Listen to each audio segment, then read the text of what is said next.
Thanks for watching. Don't forget to like, comment, share and subscribe to Mufti Tariq Masood, famous scholar. الحمدللہ نحمده ونستعینه ونستغفره ونؤمن به ونتوکل علیہ ونعوذ باللہ من شرور انفسنا ومن سیئات اعمالنا من يهده الله فلا مضل له ومن يضلله فلا هادي له ونشهد ان لا اله الا الله وحده لا شريك له ونشهد أن سيدنا وحبيبنا وشفيعنا وسندنا محمدا عبده ورسوله صلى الله تعالى عليه وعلى آله وأصحابه وبارك وسلم تسليما كثيرا كثيرا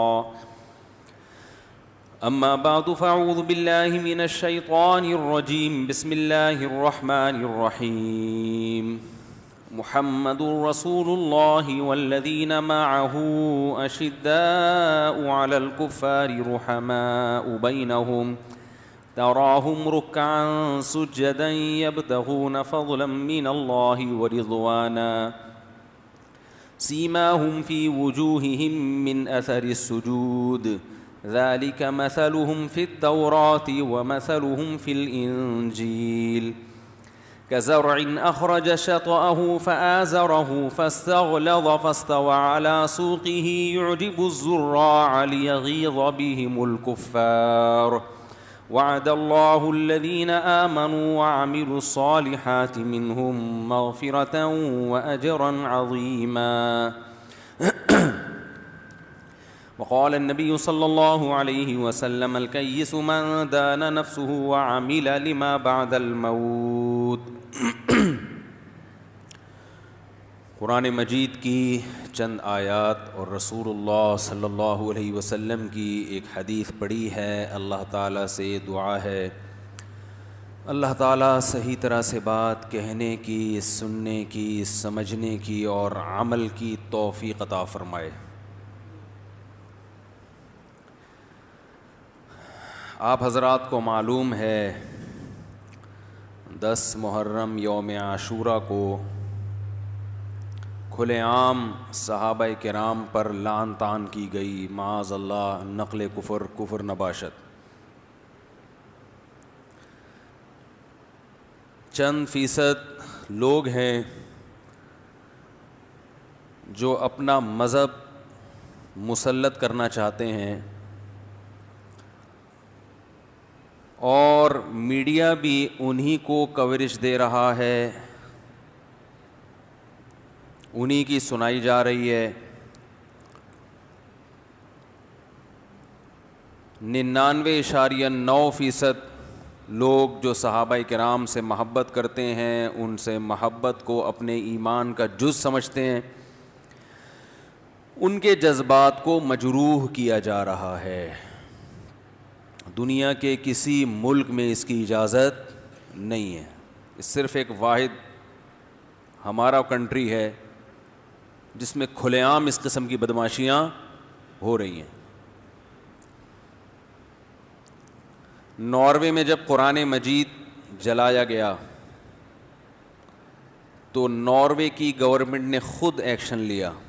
عوام نے بھی احتجاج کیا، گورنمنٹ نے بھی ایکشن لیا تاکہ دوبارہ ایسا واقعہ وجود میں نہ آئے.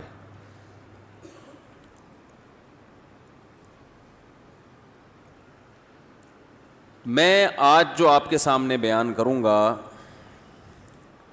وہ یہ کہ سوشل میڈیا جب سے آزاد ہوا ہے تو بے لگام بھی ہو گیا ہے. یہ خوب اچھی طرح سمجھ لیں، آزادی اللہ کی ایک بہت بڑی نعمت ہے، بے لگام ہونا اللہ کی نعمت نہیں ہے.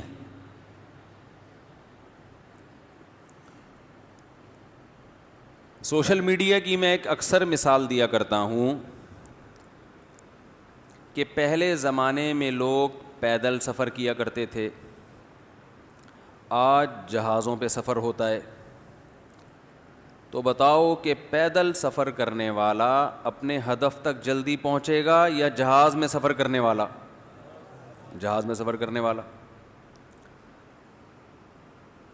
اب بعض لوگ تو سوشل میڈیا ہی کے منکر ہیں, یہ ہونا ہی نہیں چاہیے. وہ مسلمان قوم کو پیچھے دھکیل رہے ہیں.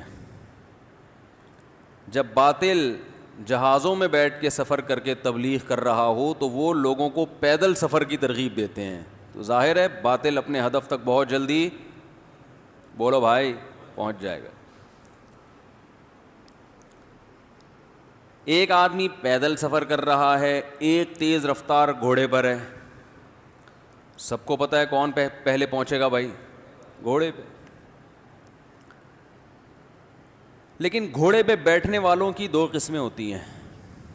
There are two types of گھوڑے پہ بیٹھنے والے, وہ بعد میں سوچتے رہیے گا, بھی ٹائم نہیں ہے. There are two types of گھوڑے پہ بیٹھنے والے, ہارس رائڈرز کی دو قسمیں.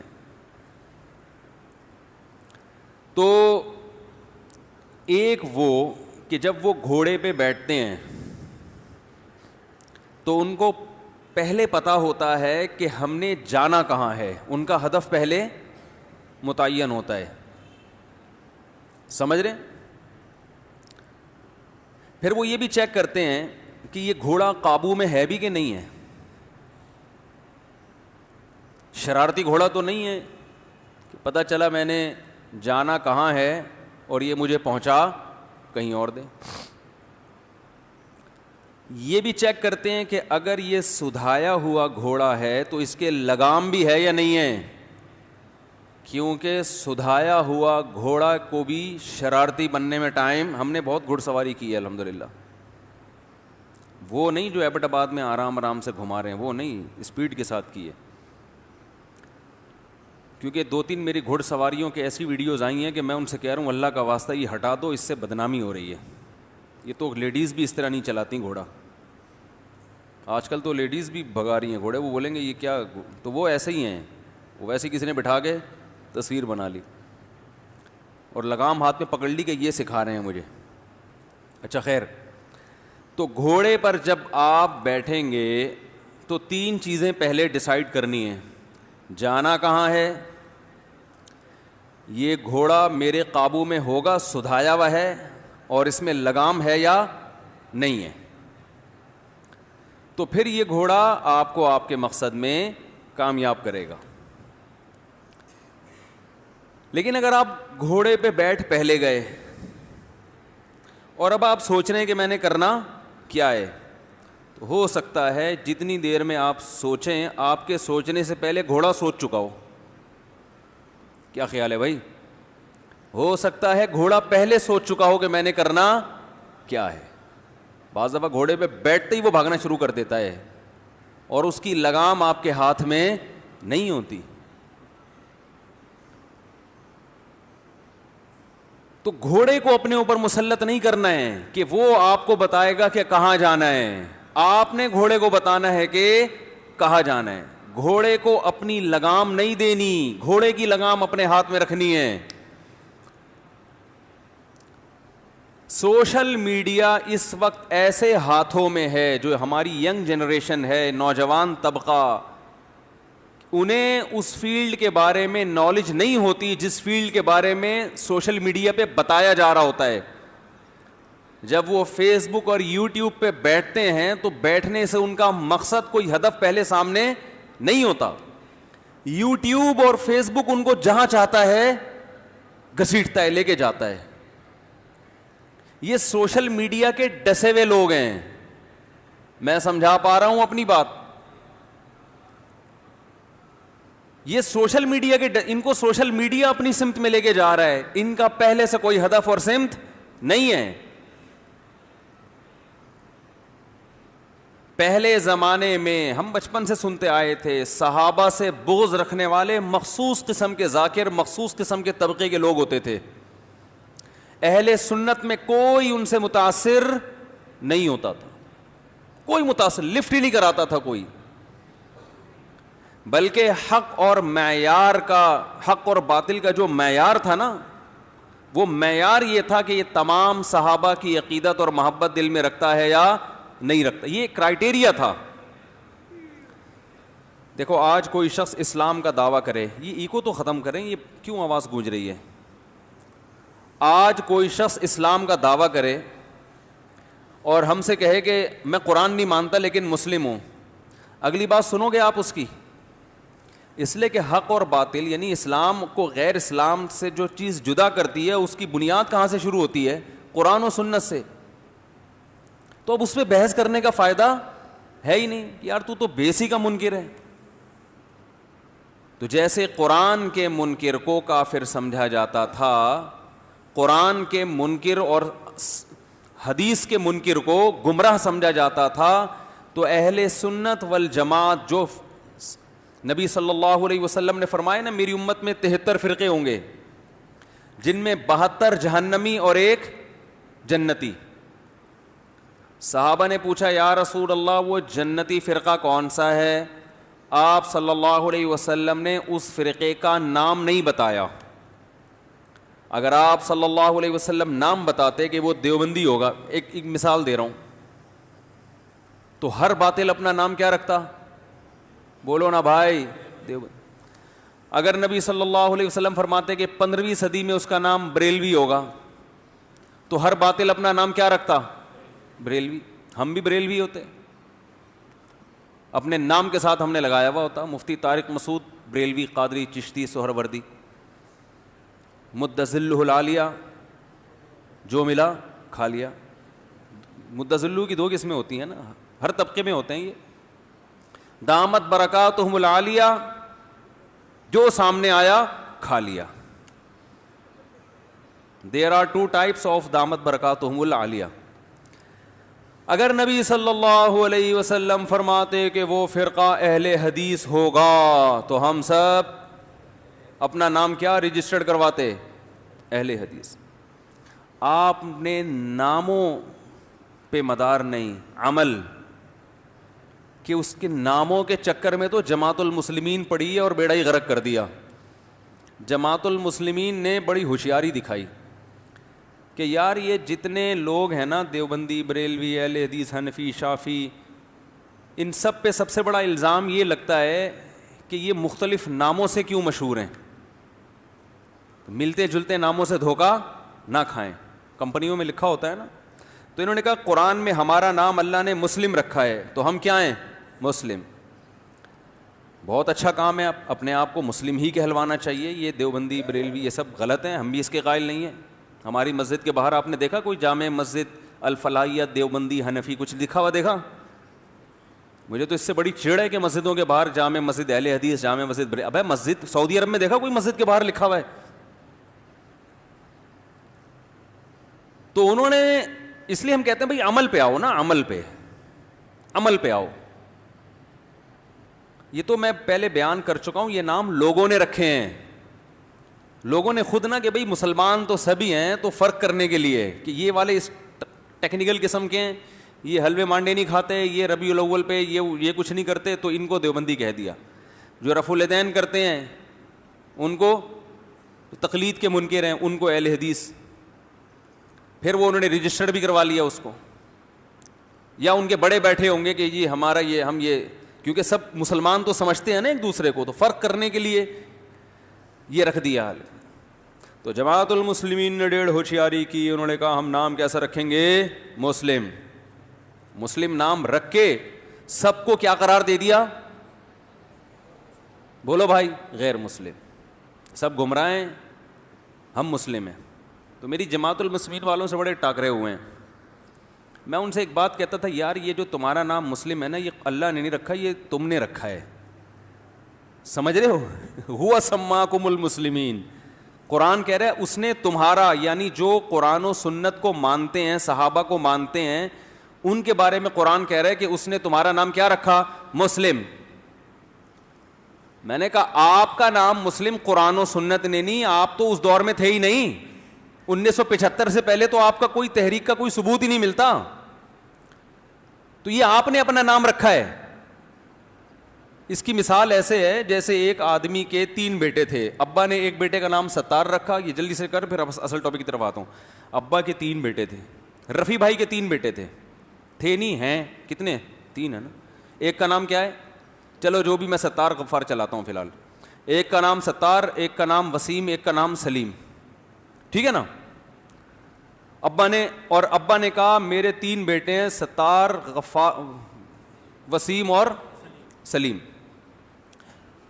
اور وصیت کر کے گئے کہ ان کو 1-1 کروڑ روپے دے دینا. ہے نہیں ان کے پاس، ایک مثال دے رہا ہوں، اغوا نہ ہو جائیں، کڈنیپ نہ ہو جائے نا، آپ کا کوئی بھروسہ نہیں ہے. تو کئی لوگ آ جائیں کہ یار وہ تو نے جو 3 بیٹوں کے لیے 1-1 کروڑ کے وہ رکھے کہاں ہیں، حالات کا کوئی بھروسہ تھوڑی ہے. تو آپ نے 3 بیٹوں کے لیے وصیت کی، غفار، ستار اور سلیم. غفار ستار آسان لگ رہے ہیں نا، غفار ستار سلیم. اچھا، ان کے دنیا سے جانے کے پہلے غفار نے اپنے آپ کو غفو کہہ دیا، ستار نے اپنے آپ کو ستو کہہ دیا، سلیم نے اپنے آپ کو سلو یا موٹو پتلو، کچھ بھی نام رکھ دیا انہوں نے. لوگ ان کو کیا کہتے ہیں؟ موٹو پتلو.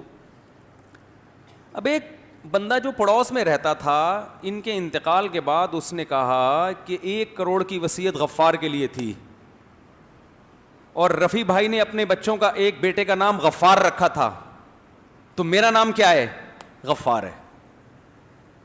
تو ہم کہیں گے تیرا نام رفیع بھائی نے نہیں رکھا، تیرا نام تو نے رکھا ہے. صحیح ہے نا، تیرا نام تو نے رکھا ہے بھائی، تو اس وقت پیدا ہی نہیں ہوا تھا کمبخت، تو بعد میں پیدا ہوا ہے، یا ان کے گھر میں تو رہتا ہی نہیں تھا، تو نام کیسے رکھ دیا؟ تو وہ کہے اچھا وہ والے پھر کہاں گئے جو اصل سچی مچی کے غفار ستار تھے؟ وہ تو ہیں ہی نہیں مارکیٹ میں، وہ تو ایک غفو بنا ہوا ہے، ایک ستو بنا ہوا ہے، ایک سلو بنا ہوا ہے. تو ہم کہیں گے اس پہ تو اعتراض ہونا چاہیے کہ جو اوریجنل نام تھا بچوں نے چینج کیوں کر دیا.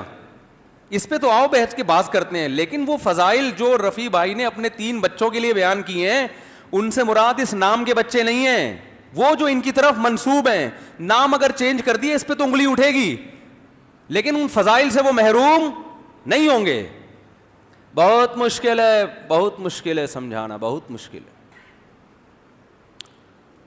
تو اس پر آپ بات کر سکتے ہیں یار اللہ کے رسول نے سب کو مسلمان قرار دیا، تم دیوبندی بریلوی اہل حدیث کیوں بن گئے؟ لیکن جو مسلم اللہ نے نام رکھا وہ ہمارا رکھا ہے. صحابہ، تابعین، تابع تابعین جو سلسلہ چلا آ رہا ہے، جو اس سلسلے سے ہٹے گا اس کو تو اسلام نے لفٹ ہی نہیں کرائی ہے، اس کو تو کوئی نام ہی نہیں ہے.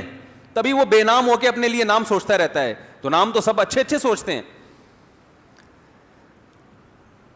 تو کام کو دیکھا جائے گا، نام کو، اصل تو کام ہے. جیسے حکومت یہ اعلان کرے کہ بھائی پولیس والوں کو اتنی تنخواہیں دی جائیں گی، ایک ان کی تنخواہیں بڑھا دے گورنمنٹ. اب ایک ڈاکو اپنا پولیس خان نام رکھ کے پہنچ جائے گورنمنٹ سے مراعات لینے کے لیے، ایک شناختی کارڈ میں میرا نام کیا ہے؟ پولیس خان. تو حکومت کہے گی کہ ہم نے جو پولیس کے لیے مراعات جاری کی ہیں اس سے وہ مراد ہے جو پولیس والے کام کرتے ہوں. نہیں آ رہی بات؟ جو حاضری دیتے ہوں، جن کی رجسٹر میں جن کا اندراج ہو، تھانے میں اتنے بجے آتے ہیں، وہ اتنے بجے جاتے ہیں، وہ مخصوص صفات کے حامل لوگ جن کو ہم پولیس کہتے ہیں. وہ الگ بات ہے کیونکہ پولیس والا اپنا نام چینج کر لے کے اپنے محکمے کا نام بدل دے. نام بدلنے سے گورنمنٹ نام بدلنے پہ تو پنشمنٹ دے گی، وہ مراعات تھوڑی چھینے گی. ابے بھائی دیکھو محلے میں ایک ڈاکٹر ہے، اس ڈاکٹر کو لوگ پیار سے پپو کہتے ہیں. ایک مثال دے رہا ہوں، پپو کے لیے نہیں کہ اس کا نام ہو گیا، کہتے نہیں ہے، لیکن ایک مثال میں تو کچھ بھی دیا جا سکتا ہے نا. اب گورنمنٹ جب ڈاکٹروں کو مراعات دے گی تو وہ پپو بھی پہنچے گا کہ نہیں پہنچے گا؟ تو ڈاکٹر سے وہ صفات جو ڈاکٹروں کے اندر ہوتی ہیں. تو خوب اچھی طرح سمجھیں یہ زمانہ ہے فرقہ واریت کا. ہر آدمی اچھے اچھے لیبل لگا کے چورن بیچتا ہے، اور کمال کی بات یہ کہ جس کا چورن کا سب سے بڑا بزنس ہے وہ دوسروں پر الزام لگاتا ہے کہ یہ چورن بیچتے ہیں. کمال کی بات ہے کہ نہیں ہے؟ یعنی بعض ایسے بھی لوگ پاکستان میں پائے جاتے ہیں جن کا صبح سے شام تک کام ہی کیا ہے؟ چورن بیچنا، پھکیاں بیچنا. الزام کس پہ لگاتے ہیں؟ دوسروں پہ. مارکیٹ میں چل رہا ہے. تو ملتے جلتے ناموں سے دھوکہ نہ کھائیں. پہلے اس طرح کے ایڈورٹائز آیا کرتے تھے کہ ہماری دوسری کوئی برانچ نہیں ہے. تو اسلام کی بھی میرے بھائی دوسری کوئی برانچ نہیں ہے. وہ چاہے کسی بھی نام سے ہو، فرق کرنے کے لیے کوئی کچھ بھی نام رکھ لے. اور یاد رکھو یہ جو نام رکھے جاتے ہیں دیوبندی بریلوی عوام نے جو رکھے ہیں، اس میں دوسرا ٹیکنیکل غلطی ایک یہ بھی لوگ کرتے ہیں کہ اللہ نے جو ہمارا نام مسلم رکھا وہ غیر مسلم کے مقابلے میں رکھا ہے, وہ آپس میں ایک دوسرے سے فرق کرنے کے لیے نہیں رکھا. ارے ہم سب پاکستانی ہیں, امریکیوں کے مقابلے میں, افغانیوں کے مقابلے میں, ایرانیوں کے مقابلے میں, جاپانیوں کے مقابلے میں. میں اگر آپ سے اپنا تعارف کرواؤں گا تو میں کہوں گا میں کراچی کا ہوں, آپ کیا کہیں گے؟ میں سیالکوٹ کا ہوں, میں لاہور کا ہوں. جب ہم بھائی مختلف شہر کے لوگ جب لاہور میں جمع ہو گئے, گیدرنگ تھی سب کی, لوگ مجھ سے ملتے ہیں, میں بھی جانا ہوا تھا لاہور ادھر ایبٹ آباد, تو لوگ ملاقات کرتے ہیں نا, کہتے ہیں آپ کہاں سے ہیں, آپ کون ہیں؟ وہ کہتے ہیں میں پنجابی ہوں, وہ کہتا ہے میں ہزاروی ہوں, میں پٹھان ہوں. مجھ سے پوچھیں گے, میں کہتا ہوں میں پاکستانی, تو کہیں گے ہم کیا جاپانی لگ رہے ہیں آپ کو شکل سے؟ نہیں آ رہی بات میرا خیال ہے. تو جب ایک دوسرے سے ایک ہی قوم کے لوگ, ایک ہی ملک کے لوگ جب تعارف کرواتے ہیں تو اپنی پہچان ملک کو نہیں رکھتے, بلکہ جو ملک کے اندر مختلف قومیں بستی ہیں اس میں اپنے آپ کو ہائی لائٹ کرنا مقصد ہوتا ہے, تاکہ آپ کا تعارف ہو جائے, آپ کا پتہ چل جائے کہ ڈیزائن کے آدمی ہو گئے آپ. ہر آدمی کے اپنا ایک مزاج ہوتا ہے نا. میں تو جب بھی کوئی بیٹھتا ہے سب سے پہلے اس کا قوم, قبیلہ, لوکیشن یہ پوچھتا ہوں, اس سے انسان کا انٹروڈکشن ہوتا ہے کہ بھائی یہ کس ڈیزائن کا, اسٹیشن سے پتہ چلتا ہے نا کس ڈیزائن کا آدمی ہے. یہ کیا ہو گیا بھائی, پتہ چل جاتا ہے نا. پھر اس سے انسان اسی کے مینٹل لیول کے حساب سے بات, پھر اس سے اس کا عہدہ پوچھا جاتا ہے, آپ ہیں کیا؟ بھائی ایک آدمی چوکیدار ہے, اس سے آپ میرا بات کرنے کا اسٹائل کچھ اور ہو, مجھے پتا ہے مجھ کا مینٹل لیول بہت کم ہے. ایک آدمی پی ایچ ڈی ڈاکٹر ہے, اس کا مینٹل لیول بہت اونچا ہے, تو اس سے اسی اسٹائل میں بات ہوگی. اور یہ ہمارے نبی کی بھی سنت ہے کہ آپ صلی اللہ علیہ وسلم لوگوں سے ان کا جو لیول ہے نا اس پہ آ کے بات کیا کرتے تھے. یہ نبی کی سنت ہے, اس پہ حدیث ہیں, بھی وقت نہیں ہے. تو نبی صلی اللہ علیہ وسلم نے ہمارا نام مسلم رکھا کس کے مقابلے میں؟ غیر مسلم. اب کوئی انگریز ہم سے پوچھے کہ تم کیا ہو, یعنی ہندو ہو, سکھ ہو, کہیں گے مسلم ہے بھائی. اس کو تھوڑی کوئی بتائے گا کہ یہ دیوبندی ہے, یہ اہل حدیث ہو گیا کہ کیا ہے یہ. پھر بھی میں کہتا ہوں ان ناموں کی طرف نسبت نہیں کرنی چاہیے. سیدھا سیدھا سچی مچی کے مسلمان بس. ہاں ضرورت پڑے تو ایک الگ بات ہے, ضرورت کن موقعوں پہ پڑتی ہے وہ ایک الگ ٹاپک ہے, تو میرا وہ ٹاپک رہ جائے گا جو میں لے کے ابھی چل رہا ہوں.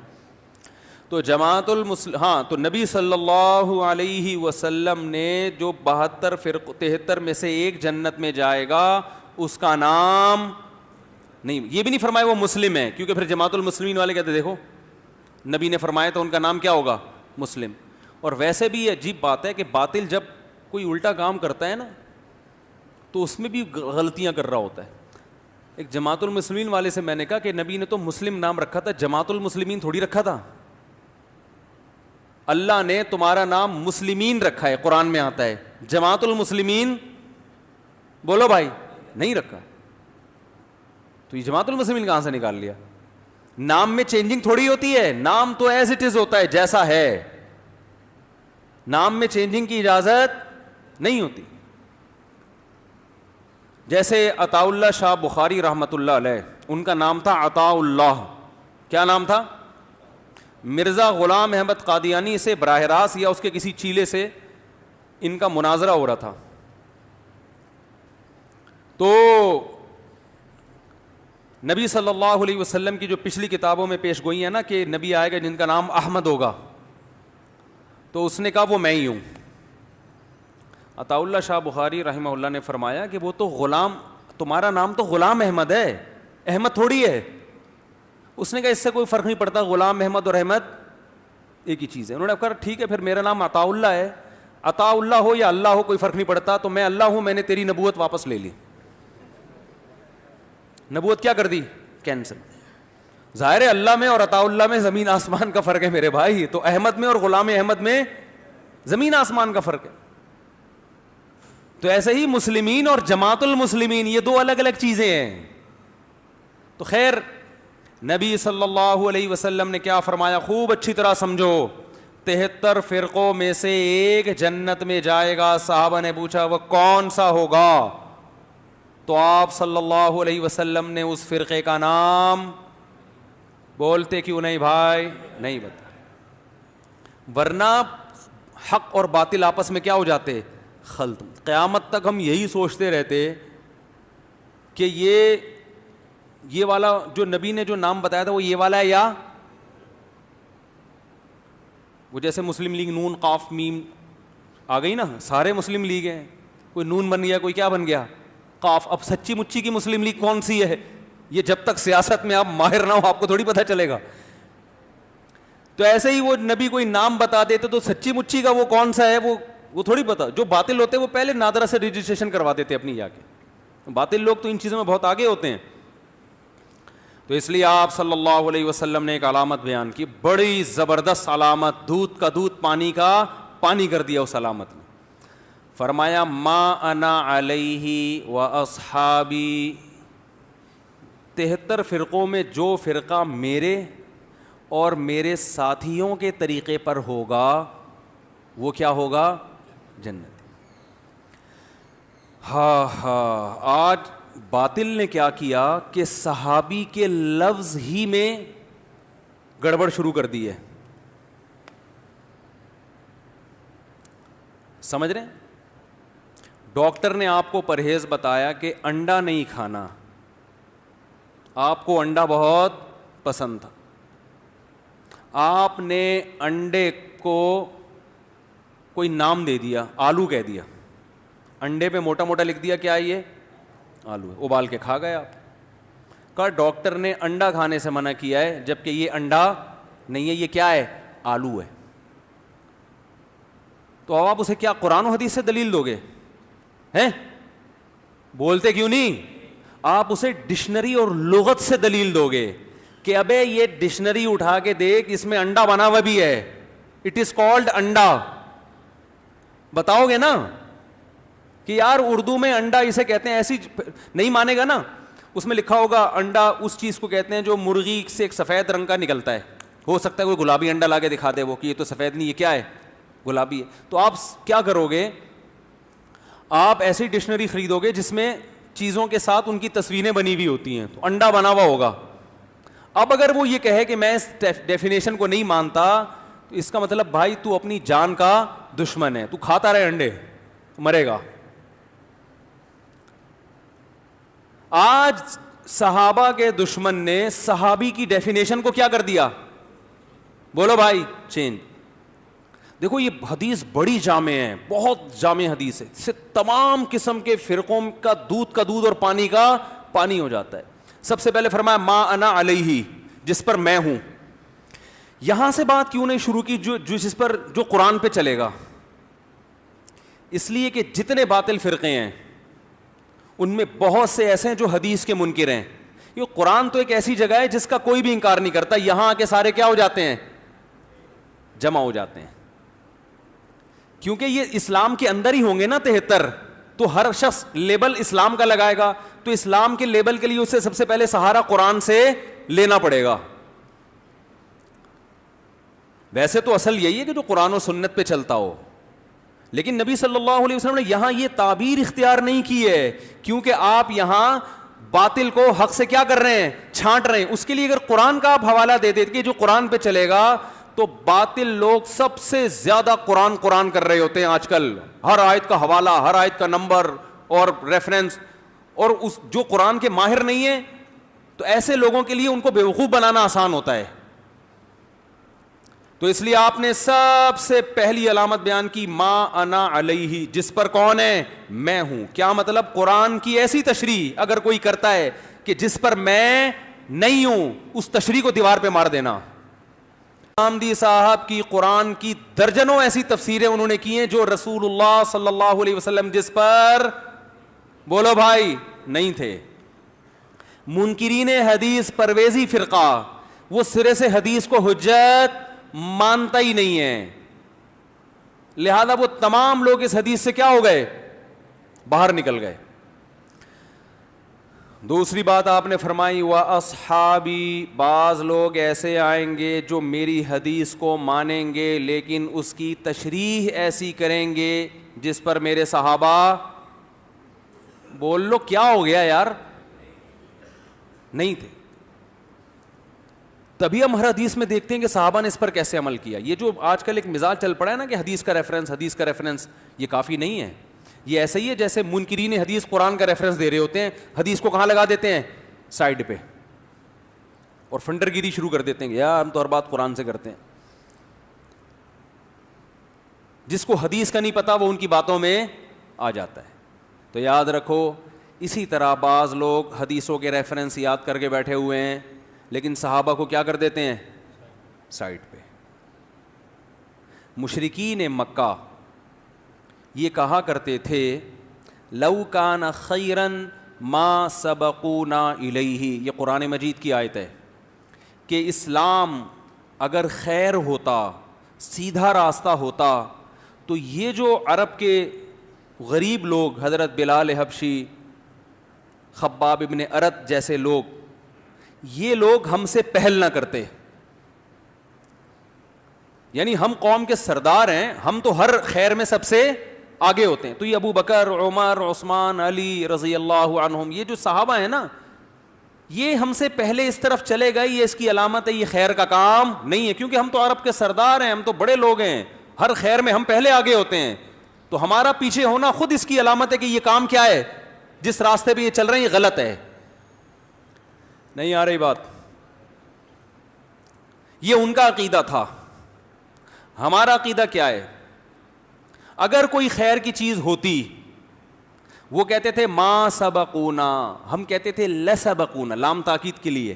اگر کوئی خیر کی چیز ہے تو صحابہ یقیناً ہم سے پہل کرتے, نہیں کی اس کا مطلب اس میں خیر نہیں ہے. یہ قرآن و حدیث کے نام پہ بیوقوف بنایا جا رہا ہے. بہت مشکل ہے بھائی, بہت مشکل ہے. اس زمانے میں بات سمجھانا پولیس والوں کو بھی بہت مشکل ہے. تو پولیس کیسے سمجھائے گی آپ؟ تو آپ بتاؤ, مشرکین مکہ والا عقیدہ رکھتے ہو یا قرآن و سنت والا؟ مشرکین مکہ کہتے تھے کہ اگر اس میں خیر ہوتی تو یہ ہم سے پہلے نہ جاتے. قرآن نے مشرکین کے اس قول کو رد کرنے کے لیے بیان کیا. اس کا مطلب قرآن بزبان حال یہ کہہ رہا ہے کہ ان کا پہل کرنا اس کی علامت ہے کہ یہ کیا ہے, خیر ہے. بہت سی حدیثیں اس وجہ سے رد کر دی جاتی ہیں کہ صحابہ نے اس پر عمل نہیں کیا. میں مثالیں دیتا ہوں. نبی صلی اللہ علیہ وسلم نے قبر پہ شاخ لگائی کہ جب تک یہ شاخ ہری ہے عذاب قبر نہیں ہوگا. علماء کہتے ہیں عام آدمی کے لیے یہ عمل سنت, بولو بھائی, نہیں ہے, کیونکہ صحابہ نے کبھی نہیں ملتا کہ کسی قبر پہ کیا لگائی ہو, شاخ. یہ اگر سنت عمل ہوتا, خیر کا کام ہوتا, تو ابو بکر کرتے, عمر کرتے, عثمان کرتے, علی کرتے, ابن مسعود کرتے, ابو ہریرہ کرتے, معاذ ابن جبل کرتے, ابن عباس کرتے. نہیں کیا, اس کا مطلب یہ عمل سنت نہیں ہے.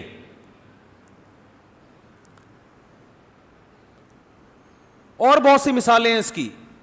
شب برات کے موقع پہ 15ویں شعبان کو لوگ کہتے ہیں قبرستان جانا سنت ہے. ہماری تحقیق میں بالکل بھی سنت نہیں ہے, نہ تو نبی صلی اللہ علیہ وسلم سے ثابت اور نہ صحابہ سے. اس بارے میں ایک بہت ضعیف روایت پیش کی جاتی ہے جس کی پوری سند پہ میں نے ایک دفعہ آڈیو ریکارڈنگ کروائی تھی. فرض کر لو وہ حدیث صحیح ہے, ہم اگر مان لیتے ہیں کہ نبی 15ویں شعبان کی رات کو قبرستان گئے, فرض کر لو, پھر بھی یہ عمل سنت نہیں ہے, کیونکہ صحابہ 15ویں شعبان کی رات کو قبرستان بولتے کیوں نہیں بھائی, نہیں جائے گا. لو کان خیرن, اگر یہ سنت عمل ہوتا صحابہ ہم پہ سبقت کرتے. اب اگر کوئی 15ویں شعبان کی حدیث پیش کر کے یہ کہے کہ نبی نے یہ کام کیا, نبی نے یہ کام کیا, نبی اور 15ویں شعبان کو قبرستانوں کو آباد کرنا شروع کر دے, تو اس کا مطلب وہ ما انا علیہ و اصحابی, وہ نبی کے طریقے پر تو دعویٰ کر رہا ہے, لیکن صحابہ کو کیا کر رہا ہے, صحابہ کو ایک طرف کر رہا ہے وہ. تو نبی نے علامت بیان کر دی کہ جو میرے اور کس کے, صحابہ کے راستے پر ہوگا. صحابہ کو نہیں لگا سکتے آپ درمیان میں. اہل حدیث حضرات سے انتہائی احترام کے ساتھ, میں اہل حدیث حضرات کو علی الاطلاق گمراہ نہیں سمجھتا. چند مسائل میں میرا موقف بہت مضبوط ہے, اور میں کہتا ہوں ان مسائل میں اہل حدیث سے فتویٰ لینا جائز نہیں جس میں 3 طلاق کا مسئلہ بھی ہے. اگر نبی کے دور میں اکٹھی 3 طلاقیں ایک ہوتی تو کسی ایک صحابی کا تو اس پہ فتویٰ ہوتا, ایک صحابی کا بھی فتویٰ نہیں ہے. اور درجنوں فتاوا صحیح سند سے ثابت ہیں کہ انہوں نے ایک مجلس کی 3 طلاقوں کو کتنا قرار دیا؟ 3. ہمارے اہل حدیث حضرات یہ کہتے ہیں کہ حضرت عمر نے چونکہ قانون بنایا تھا اس لیے صحابہ اس قانون کو فالو کر رہے تھے, ورنہ نبی کا یہ فیصلہ نہیں ہے. پہلی بات تو یہ بات ہی غلط ہے, یہ عقل اس کو تسلیم ہی نہیں کرتی ہے کہ بیوی کے حلال و حرام کرنے کا اختیار کس کے پاس آ جائے؟ حضرت عمر کے پاس. دوسری بات یہ, فرض کر لو تھوڑی دیر کے لیے, جب قانون بنا دیا, فرضی ہے, حقیقت میں نہیں بنایا قانون نے, کچھ بھی نہیں ہے ایسا, یہ ممکن نہیں ہے کہ اللہ جس بیوی کو حلال کہہ رہا ہے حضرت عمر اس کو کیا کر دیں؟ حرام. یہ ممکن نہیں, یہ تحریف ہے دین میں, یہ سیاست نہیں ہے. اتنی بڑی تحریف کا مرتکب حضرت عمر ہوں گے کہ مرتکب حضرت, یہ ناممکن ہے. اور اگر ہو رہے ہیں تو سارے صحابہ اس کو مان لیں, یہ بھی وہ تو بھائی کپڑوں پہ اعتراض کیا کرتے تھے کہ اے عمر یہ آپ کا اتنا لمبا کرتا کہاں سے آ گیا؟ مال غنیمت میں تو اتنا بڑا کرتا نہیں ملا کسی کو. وہ صحابہ تھے بھائی, وہ ہماری طرح تھوڑی تھے. ہمارے سیاسی لوگ کیا ہوتے ہیں, مشہور ہیں لوٹے ہونے میں, لڑکتے رہتے ہیں کبھی ادھر کبھی. وہ صحابہ تھے. حضرت عمر نے ممبر پہ اعلان کیا کہ 400 درہم سے زیادہ کسی عورت کا مہر نہیں ہوگا, کیونکہ مہر بہت زیادہ ہونا شروع ہو گیا تھا.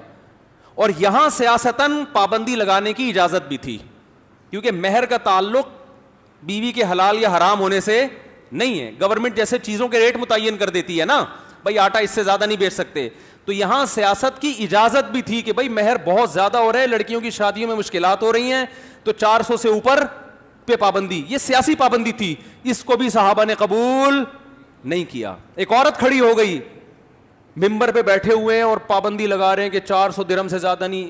عورت کھڑی ہو کے کہنے لگی کہ اے عمر, قرآن میں اللہ کا ارشاد ہے وَإِنْ آتَيْتُمْ إِحْدَاهُنَّ قِنْطَارًا فَلَا تَأْخُذُوا مِنْهُ شَيْئًا, اگر ایک عورت کو سونے کا پہاڑ بھی مہر میں دیا ہو تو کچھ بھی واپس نہیں لے سکتے. تو اللہ تو سونے کے پہاڑوں کا تذکرہ کر رہا ہے, اور آپ 400 سے زیادہ پر کیا لگا رہے ہیں پابندی. حالانکہ قرآن نے یہ نہیں کہا تھا کہ سونے کا پہاڑ مہر میں دینا چاہیے, وہ تو ایک مثال تھی. لیکن حضرت عمر نے جب یہ آیت سنی ہے ایک دم خاموش ہو گئے اور فرمایا اخطأ رجل واصابت امرات, مرد سے غلطی ہوئی اور عورت نے صحیح بات کہی. اور مرد بھی کون؟ جو خلیفۃ المسلمین ہے. فرمایا وہ غلطی کر رہا ہے اور ایک عورت کیا کہہ رہی ہے؟ وہ حق بات کر رہی ہے. فوراً رجوع کر لیا اپنے اس فیصلے سے. تو بتاؤ حضرت عمر اگر 3 طلاقوں پہ پابند کہتے کہ 3 ہی ہوں گی تو 20 عورتیں کھڑی ہو جاتی کہ ہمارے میاں نے جب 3 دی ہیں اور ہوئی 1 ہے, اور قرآن کہہ رہا ہے کہ اکٹھی 3 1 ہوتی ہیں, حالانکہ کہہ نہیں رہا لیکن خود ہی فرض کر لیا کہ کہہ رہا ہے, تو آپ کون ہوتے ہیں ہمیں اپنے شوہروں پر حرام کرنے والے, ہمارے گھر اجاڑنے والے؟ ایک صحابی نہیں کھڑا ہوا, کھڑے ہوئے نہ کوئی عورت, کوئی بھی نہیں. تو اس کا مطلب ہے میرے بھائی یہ ما انا علیہ و اصحابی میں سے اصحاب کو کیا کیا جا رہا ہے؟ 3 طلاق کے مسئلے میں آپ اصحاب رسول کو کیا کر رہے ہو؟ ایک طرف کر رہے ہو. تو یہ بہت بڑا مسئلہ ہے. ایک گمراہی یہ ہے کہ آپ صحابہ کے عمل کو درمیان سے نکال دیں. اس سے بڑی گمراہی یہ ہے کہ آپ صحابہ کو حجت ماننے سے انکار کر دیں. بہت مشکل ہے. دیکھو میرے پاس 2 مسلمان آئے, بحث کر رہے ہیں, میں انہیں قرآن سے دلیل دے رہا ہوں, وہ اس دلیل میں رخنا ڈال رہے ہیں, کہہ رہے ہیں نہیں یار یہ نہیں, اس کا یہ مطلب نہیں, اس کا یہ مطلب ہے, نہیں میں نہیں, اس طرح کے. تو یہ گمراہ کہلائے گا نا, یہ گمراہی ہے. اس سے بڑی گمراہی کیا ہے؟ وہ کہے گا میں قرآن کو مانتا ہی نہیں ہوں. وہ کیا کہنا شروع کر دے؟ میں قرآن کو مانتا ہی نہیں ہوں. یہ بڑی گمراہی. اور اس سے بڑی گمراہی ہے کہ قرآن کی ڈیفینیشن کو چینج کر دے. ایک تو ہے کہ میں مانتا ہی نہیں, جیسے عیسائی نہیں مانتے. اگر میں عیسائی کے خلاف فیصلہ کروں اور قرآن سے دلائل دوں, عیسائی مانے گا؟ بولو. وہ کہے گا میں اس کتاب کو مانتا ہی نہیں ہوں. ہم کافر کہتے ہیں نا اس کو, گمراہ ہے. لیکن اگر یہ کہے کہ میں قرآن کو مانتا ہوں لیکن قرآن کی ڈیفینیشن یہ نہیں ہے کہ الف لام سے میم سے شروع ہو اور الناس پہ ختم ہو, بلکہ اور کوئی کتاب لے کر آئے اور کہے کہ قرآن کی ڈیفینیشن یہ ہے کہ وہ ABCD سے شروع ہوتا ہے اور Z پہ ختم ہوتا ہے, تو بتاؤ یہ پہلے درجے کی گمراہی سے بھی بڑی گمراہی ہے کہ نہیں ہے؟ ایک فریق وہ ہے جس نے صحابہ کو حجت مانا لیکن صحابہ کی ماننے سے انکار کیا. اس سے بڑا بدبخت وہ فریق ہے جو صحابی کی ڈیفینیشن کو چینج کر دے اور کہے ہم جس کو اپنی مرضی سے صحابی کہیں گے وہ یعنی یہ کرائٹیریا اپنے ہاتھ, یہ معیار ان کے, یہ اختیار اپنے ہاتھ میں لے لیا کہ میں جس کو صحابی کہوں گا وہ تو صحابی ہے, جس کو میں صحابی نہیں کہوں گا وہ صحابی نہیں ہے. تو بتاؤ جب لغت میں اختلاف ہوتا ہے تو دلیل میں ڈکشنری پیش کی جاتی ہے کہ نہیں کی جاتی؟ بولتے کیوں نہیں میرے بھائی؟ ڈکشنری کا حوالہ دیا جاتا ہے, لغت کا حوالہ دیا جاتا ہے. تو آپ نے خود سے ایک معیار متعین کر لیا. اہل لغت سے, عرب سے پوچھا جائے گا کہ وہ صحابی کسے, نبی نے جو فرمایا نا ما انا علیہ و اصحابی, جس پر میں ہوں اور میرے اصحاب, اصحاب جمع ہے صاحب کی. اب ذرا سننا اس لغوی تحقیق کو. لغت سمجھتے ہو اتنی گاڑی گاڑی اردو؟ ابے جو ڈکشنری, ابے اب تبے سے بات کرنی پڑتی ہے معذرت کے ساتھ یار, کیا کریں, تمیز سے بات سمجھ میں. لوگ کہتے ہیں یار ممبر پر ابے تبے کر رہے ہو, تو اور کیا اور کس طرح سمجھائیں؟ دیکھو لغت ڈکشنری وہ بتاتی ہے نا کہ اہل لغت کے ہاں اس کا مطلب کیا ہے. یہ اتنا آسان لفظ ہے کہ اردو میں بکثرت استعمال ہوتا ہی ہے. صاحب, صاد, ہا اور با, یہ لفظ جہاں بھی استعمال ہوتا ہے نا اس کا مطلب ہوتا ہے ساتھ رہنے والا. بات آ رہی ہے سمجھ میں؟ جیسے آپ کے مطلب کی خاندانی مثال ذہن میں آئی ہے.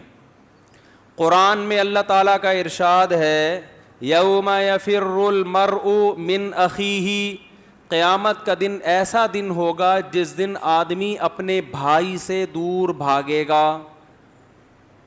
تو اللہ نے بھائی, جو برادر جس کو کہتے ہیں, اس کو کیا کہا؟ بھائی. صاحب بولتے کیوں نہیں کہا. وَأُمِّهِ, اپنی اماں سے بھی دور بھاگے گا جس نے اس کو پالا, لیکن ایسا ٹینشن کا اللہ ہم سب کو بچائے, ایسی حالت ہوگی کہ اماں ابھی میرے قریب نہ ہو. کون اماں کون ابا میں نہیں جانتا, نفسی نفسی مجھے اپنی پڑی ہے. تو اللہ نے ان آیتوں میں اماں کو کیا کہا؟ اماں ہی کہا ہے, کیونکہ لغت میں اماں کو کیا کہتے ہیں؟ اماں ہی کہتے ہیں, کہتے ہیں.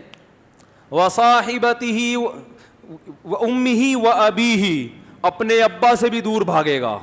اب ابی کو اللہ نے کیا کہا؟ اب, جو اب کہتے ہیں. بیوی کو عربی میں زوجہ کہتے ہیں. کیا کہتے ہیں؟ زوجہ. جب ہر رشتے کا اللہ نے نام بتایا, انسان اپنے بھائی سے, بھائی کو اخ کہتے ہیں عربی میں. ابا سے دور بھاگے گا ابا کو اب کہتے ہیں. اماں سے دور بھاگے گا اماں کو کہتے ہیں. بیوی کی جب باری آئی تو زوجہ کہنا چاہیے نا, لیکن قرآن نے کہا وصاحبتہ, صاحب کی جمع کیا ہے؟ مؤنث. صاحب جو ساتھ رہنے والا, اور صاحبہ جو ساتھ رہنے والی. تو جو آپ کے ساتھ رہا کرتی تھی اس سے بھی انسان دور بھاگے گا. تو بیوی کا نام نہیں لیا گیا, اس کے ایک وصف کو ہائی لائٹ کیا گیا ہے, کیونکہ انسان رہتا کس کے ساتھ ہے؟ شریف لوگوں کی بات ہو رہی ہے, کس کے ساتھ رہتا ہے؟ اب کہ تو شریف تھے تو بھاگ کیوں رہے پھر وہاں پہ؟ بھائی وہاں کیونکہ قیامت کی ہولناکیاں ایسی ہوں گی نا, انسان وقتی طور پر اپنے رشتے داروں کو بھول جائے گا. وصاحبتہ, جو اس کے ساتھ رہا کرتی تھی. اسی آیت سے میں نے ایک استدلال کیا ہے, ایک دلیل پکڑی ہے کہ جو لوگ سفروں میں بیویوں کو ساتھ لے کے نہیں جاتے, اس کا مطلب وہ بیوی کو صاحبہ. بولتے کیوں نہیں بھائی؟ جو بیوی کو ٹائم نہیں دیتے اس کا مطلب وہ بیوی کو صاحبہ نہیں سمجھتے. اللہ نے وسائل دیے ہوں تو لے جایا کرو, کیونکہ اللہ نے کیا فرمایا؟ ابا کو ابا کہا, ساتھ رہنے والے نہیں کہا, حالانکہ رہتے تو وہ بھی ساتھ ہیں. بھائی کو بھائی کہا, حالانکہ رہتا وہ بھی ساتھ ہے. ایک زمانہ ساتھ گزرا ہوتا ہے لیکن جدائی ہو جاتی ہے, ہر وقت نہیں چپکے رہتے. اماں کو اماں کہا, صاحبہ نہیں کہا. لیکن جہاں زوجہ کی باری آئی اللہ نے کیا فرمایا؟ ساتھ رہنے والی کے ساتھ سے بھی بھاگے گا. اس سے پتہ چلتا ہے کہ اسلام میں زوجہ جب ایک دفعہ شادی ہو گئی تو پھلترو کی طرح وہ کیا ہو گئی ہے؟ چپک گئی ہے. پھلترو اس لیے کہہ رہے لوگ یہ سمجھ رہے ہیں یار کیا مصیبت پال لی ہے یار ہم نے. تو یہ شادی سے پہلے سوچنے کی باتیں تھیں. اب جب ہو گئی تو وہ اس کو قرآن لقب کیا دے رہا ہے؟ بولو بھائی. وہ ہوتا ہے نا کرتے سے بعض دفعہ پھلترو کی چپک جاتا ہے دھاگا, آپ جہاں جہاں جا رہے ہیں وہ پیچھے پیچھے, آپ اس کو یوں کر رہے ہوتے ہیں وہ پھر ادھرتا چلا جاتا ہے. تو کہتے ہیں یار یہ کیا پھلترو کی طرح. تو آپ اس کو ٹینشن سمجھیں یا نعمت سمجھیں, لیکن جب شادی ہو گئی تو پھلترو کی طرح چپک گئی ہے. قرآن کہہ رہا ہے. تو اس سے ایک بات پتہ چلی, صاحبہ کہتے ہیں ساتھ رہنے والی, تو صاحب کسے کہتے ہیں؟ ساتھ رہنے والا. اچھا دشمن بھی بعض دفعہ ساتھ رہتا ہے, اس کو صاحب نہیں کہتے. سمجھ رہے ہو؟ کیونکہ بعض لوگ کہتے ہیں تو پھر منافق بھی صحابی ہو گئے نا. او بھائی وہ ساتھ رہے دشمنی میں. فرعون کیا صحابی تھا؟ ارے وہ بھی تو موسیٰ علیہ السلام کے ساتھ, اس نے تو موسیٰ علیہ السلام کو پالا ہے, صحابی نہیں تھا. اس کو صحابی نہیں کہہ سکتے, وہ دشمن تھا. تو اللہ رب العزت نے جو, اس لیے ہم کہتے ہیں جس نے بھی ایمان کے ساتھ, کیونکہ جب مومن ہو گیا تو اب دشمنی ختم. مومن اور اس نبی کی دشمنی ایک جگہ جمع نہیں ہو سکتے. تو جب اسلام قبول کر لیا تو آپ صلی اللہ علیہ وسلم کے ساتھ ایک سیکنڈ بھی گزارا ہو تو وہ کیا بن گیا؟ ساتھی. کیونکہ قرآن جب صحابہ کو لقب دے رہا ہے نا, قرآن نبی صلی اللہ علیہ وسلم کے ساتھیوں کو جو قرآن لقب دے رہا ہے وہ صحابی کا, یہ صحبت سے نکلا ہے. یعنی وہ لوگ جنہوں نے نبی کی صحبت اٹھائی ہے.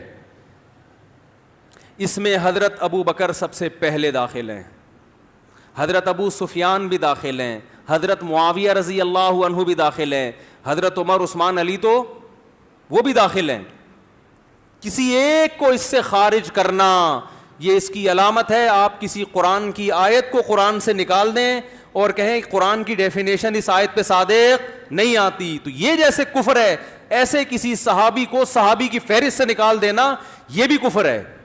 کیونکہ قرآن جو فضائل بیان کر رہا ہے آپ اس فضائل کو تسلیم کرنے کے لیے تیار نہیں ہو اور آپ نے ان پہ وہ لفظ کا اطلاق کرنا چھوڑ دیا. یہ تو ضد اور ہٹ دھرمی کی انتہا ہے یہ. اور کچھ صحابہ تو ایسے ہیں جن کو اللہ نے بڑی فضیلت دی. نبی صلی اللہ علیہ وسلم نے فرمایا, ابو داؤد کی حدیث ہے, ان احق ما اکرم به الرجل ابنته او اخته, فرمایا سب سے زیادہ لائق احترام وہ شخص ہے جس کی بیٹی یا بہن تمہارے نکاح میں ہے. حضرت ابو سفیان کی بیٹی نبی صلی اللہ علیہ وسلم کے نکاح میں تھی.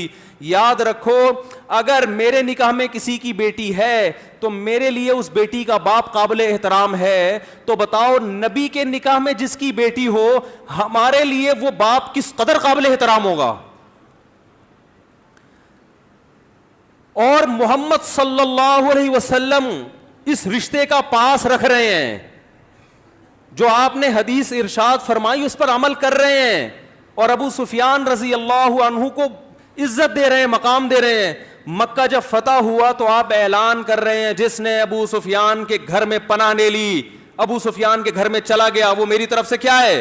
امن میں ہے, وہ اسے کوئی کچھ نہیں کہہ سکتا. آپ دیکھ رہے ہو اسلام لانے سے پہلے کے حالات. ایک یوٹیوب پہ مشہور چورن بیچنے والا ہے, میں نے حضرت ابو سفیان کی شان میں کچھ بیان کیا تو اس نے حضرت ابو سفیان کی جو زمانے جاہلیت میں اسلام دشمنی ہے نا, اس پہ اس نے تاریخی حوالے نکال کے دیکھو یہ اسلام لانے سے پہلے یہ کرتے رہے, یہ کرتے رہے, یہ کرتے رہے, یہ کرتے رہے. تو ہماری عادت ہوتی ہے گل ویلے دی تے پھل, بولو نا, پنجابی میں کہتے ہیں یار گل ویلے دی تے پھل موسم دا. تو ہم نے کہا بھی ایک ایک حوالے کا جواب دیں. تو ہم تو مانتے ہیں کہ اسلام لانے سے پہلے تو حضرت خالد بن ولید نے بھی اسلام دشمنی کی ہے, حضرت عمر نے بھی کی ہے. حضرت عمر تو نبی کو قتل کرنے کے لیے جا رہے تھے, لیکن آپ صلی اللہ علیہ وسلم کی صحیح حدیث نے ان تمام باتوں کا جواب دے دیا. آپ نے فرمایا خیارکم فی الجاہلیت خیارکم فی الاسلام, تم میں جو زمانہ جاہلیت میں اچھے سمجھے جاتے تھے تو ظاہر ہے زمانے جاہلیت میں انہی لوگوں کی نظر میں اچھے سمجھے جاتے ہوں گے نا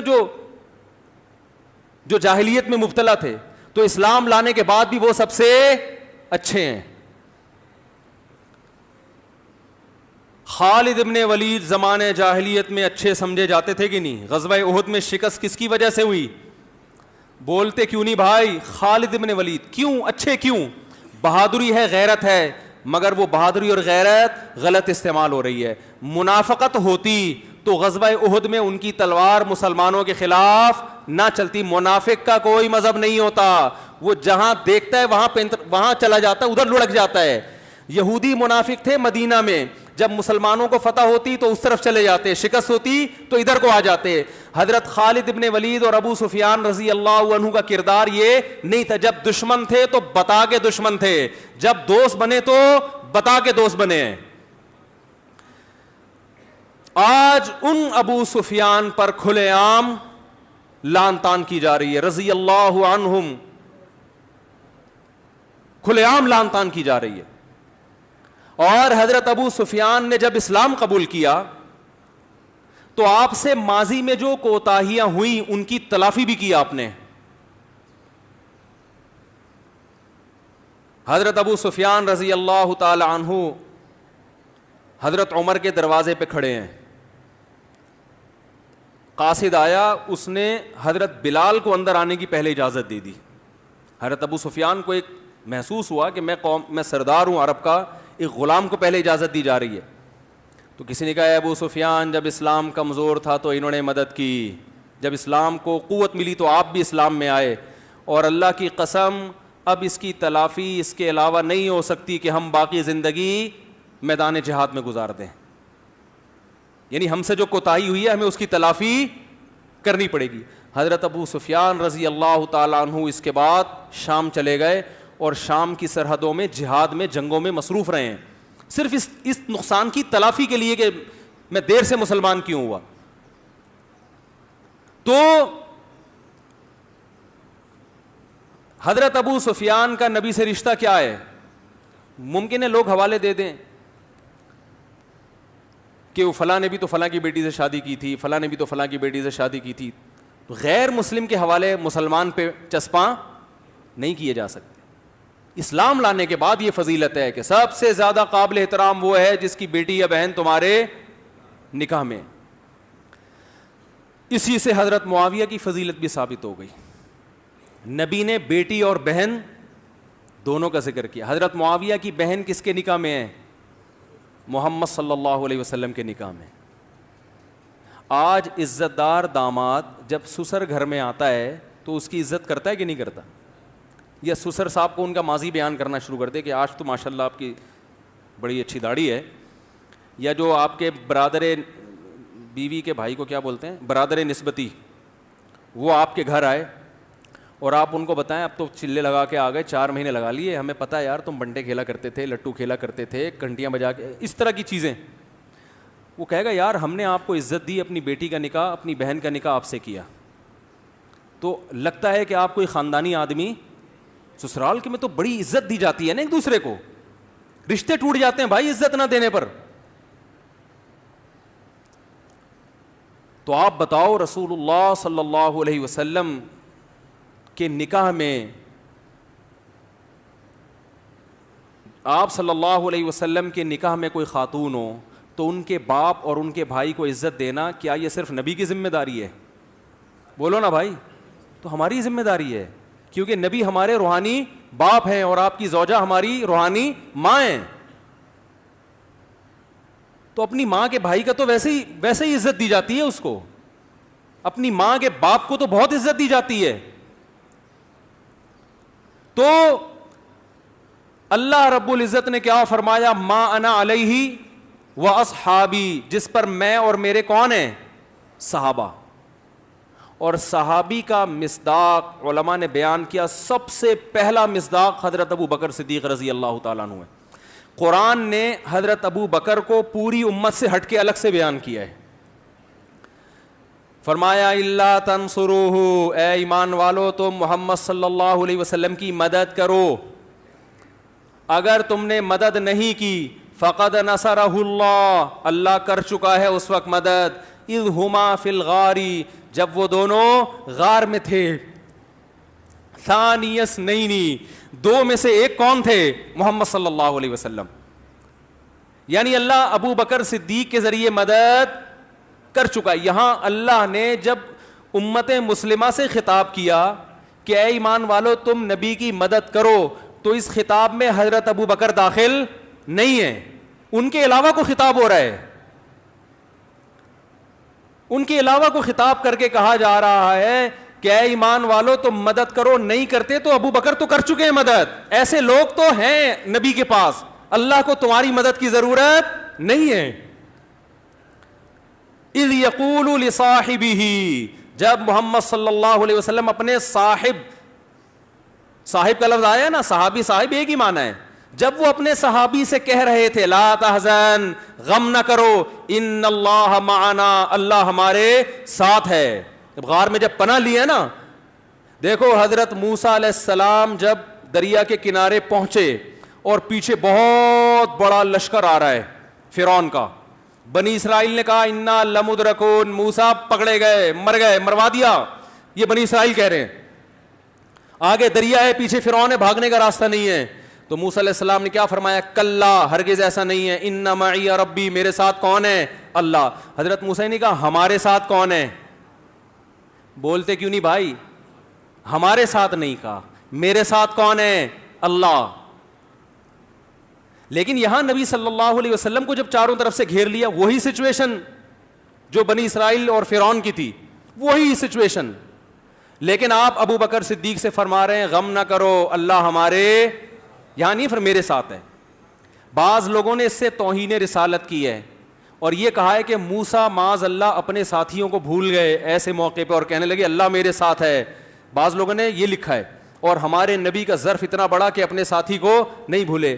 اللہ مولانا اشرف علی تھانوی رحمہ اللہ کو جزائے خیر دے, انہوں نے اس اعتراض کا جواب دیا, فرمایا نا نا نا نا نا, موسیٰ علیہ السلام بھی اپنے قوم پہ رحم دل اور نبی صلی اللہ علیہ وسلم بھی, لیکن موسیٰ علیہ السلام کے جو ساتھی تھے ان کو وہ مقام نہیں ملا جو ابو بکر کو. حضرت موسیٰ کو اطمینان نہیں تھا کہ یہ کمبخت میرے ساتھ آخر دم تک رہیں گے کہ بھی نہیں رہیں گے, بھاگ نہ جائے کہیں, ٹھیک ہے نا, تسلیاں تو دے رہا ہوں پھر بھی کہیں پتلی گلی سے نہ نکل جائیں. تو موسیٰ علیہ السلام کو یہ اطمینان تھا میری مدد تو ہوگی, ان کا کوئی بھروسہ نہیں ہے. اس لیے موسیٰ علیہ السلام نے احتیاطاً کہا کہ میرے ساتھ ہے, تاکہ ان کی مدد نہ ہو تو میں کہیں جھوٹا ثابت نہ ہو جاؤں, اور اللہ کرنا چاہے گا تو تمہاری بھی کر دے گا, میرے ساتھ تو ہے, گارنٹی ہے. ادھر محمد صلی اللہ علیہ وسلم کے ساتھ ابو بکر تھے, کوئی وحی نہیں آئی, لیکن اللہ کے نبی کو معلوم تھا کہ جو رب میرا ساتھ دے گا وہ ابو بکر کو چھوڑ نہیں سکتا, کیونکہ میں اور ابو بکر الگ الگ نہیں ہیں. اس لیے فرمایا ان اللہ معنا, غم نہ کر ابو بکر, اللہ ہمارے ساتھ ہے. اس سے بڑی کسی کے صحابی ہونے کی دلیل ہو سکتی ہے؟ اور ایسے صدیق کا جو آپ صلی اللہ علیہ وسلم, جن کے صحابی ہونے پر قرآن نے گواہی دی اور پوری امت کو الگ کر کے قرآن بیان کر رہے کہ تم اگر ساتھ نہیں دیتے تو یہ ساتھ دیں, ان سے تو اللہ نے مدد کروا دی ہے. آپ بتاؤ اس صحابی پر اگر کوئی لان تان کرے تو کیا اس کے ایمان, اس کے کفر میں کوئی شبہ ہو سکتا ہے؟ ایک حد ہوتی ہے لوگوں کو دائرہ اسلام میں داخل کرنے کی, ایک حد ہوتی ہے. ہمارا ظرف اسلام کے بارے میں بہت وسیع ہے, ہم لوگوں کو دائرہ اسلام سے نکالنے کے قائل نہیں ہیں, لیکن ایک لمٹ ہے, اسلام کی ایک باؤنڈری ہے. اس باؤنڈری سے اگر آپ تجاوز کریں گے تو آپ کو ہم کافر بنا نہیں رہے, آپ کافر بن چکے ہیں, ہم بتا رہے ہیں آپ کا کافر ہونا. تو بھائی اگر چاہتے ہو کہ جنتی فرقے میں داخل ہو تو آپ صلی اللہ علیہ وسلم نے فرمایا میرے اور صحابہ کے طریقے میں, اور اس میں سب صحابہ داخل ہیں. وہ طریقہ کیا ہے پھر میں انشاءاللہ بیان کروں گا کسی اور موقع پر, اس سے صاف پتہ چلتا ہے. اور یہ یاد رکھو صحابہ کرام سے ہم یہ اس کے قائل نہیں ہے کہ ان سے غلطی نہیں ہوئی, ان سے یہ اس کے قائل نہیں ہے, وہ غلطیاں ہونے کے باوجود بھی مغفور ہیں. غزوہ احد میں جو صحابہ جن کو شکست ہوئی پیچھے بھاگے, قرآن نے ان کی معافی کا ذکر کیا ہے. غزوہ حنین اور غزوہ حنین میں جو صحابہ پیچھے ہٹے ہیں, قرآن نے ان کی معافی کا ذکر, اور معاف اپنوں کو کیا جاتا ہے کہ بھائی ہمیشہ ساتھ دیا, اس دفعہ غلطی ہو گئی. اپنوں کے ساتھ انسان کا ظرف کیا ہوتا ہے؟ وسیع ہوتا ہے. تو اللہ ہمیں صحابہ سے محبت نصیب فرمائے. اور یہ جو آج کل چورن چٹنیاں بیچنے والے, جو کبھی حضرت معاویہ کبھی حضرت ابو سفیان, ان کو مجھے روافض پہ اعتراض نہیں ہے, ان کا تو مذہب ہی ہے. بہت سے لوگ جو اہل سنت والجماعت کا لیبل لگاتے ہیں, اپنے آپ کو سنی کہتے ہیں, وہ اس پروپیگنڈے کا شکار ہیں.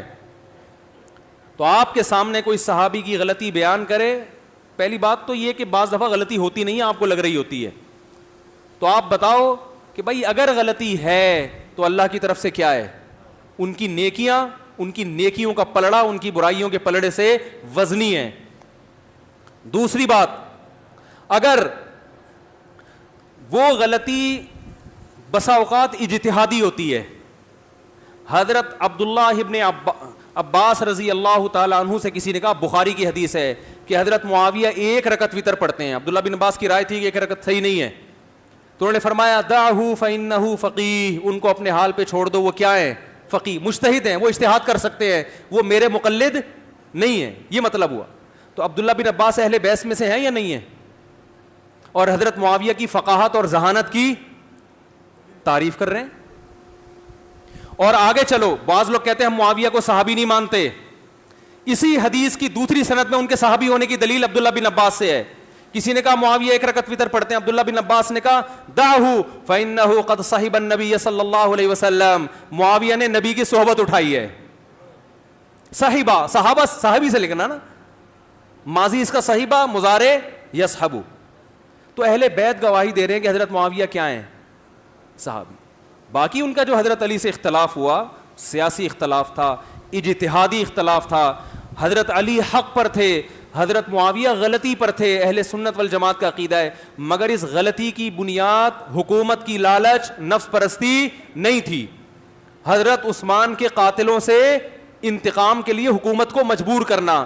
پھر بھی ہم کہتے ہیں غلطی تھی, ہم اس کی غلطی کی توجیہ نہیں کرتے, ہمارا ظرف ہے, لیکن یہ اجتہادی غلطی. آدم علیہ السلام سے بھی غلطی ہوئی ہے. اللہ نے کہا یہ درخت مت کھانا, آدم اور حوا نے کھا لیا. اب کوئی آدم اور حوا کے خلاف پروپیگنڈا شروع کر دے اور ان کے خلاف تبرہ شروع کر دے, تو آپ بتاؤ یہ کوئی انسانیت کا کام ہوگا؟ تو پیغمبروں سے بھی اجتہادی غلطی ہو سکتی ہے, صحابہ سے بھی گناہ بھی ہو سکتا ہے, لیکن گناہ کے بعد ان کو توبہ کی توفیق ملتی ہے. اور اجتہادی غلطی تو گناہ بھی نہیں ہے. نبی صلی اللہ علیہ وسلم نے فرمایا جب کوئی اجتہاد کرتا ہے, اگر درست نتیجے تک پہنچے تو 2 ثواب ملتے ہیں, اگر غلط نتیجے تک پہنچے تو بھی اپنی کوشش کی وجہ سے اس کو 1 نیکی ملتی ہے.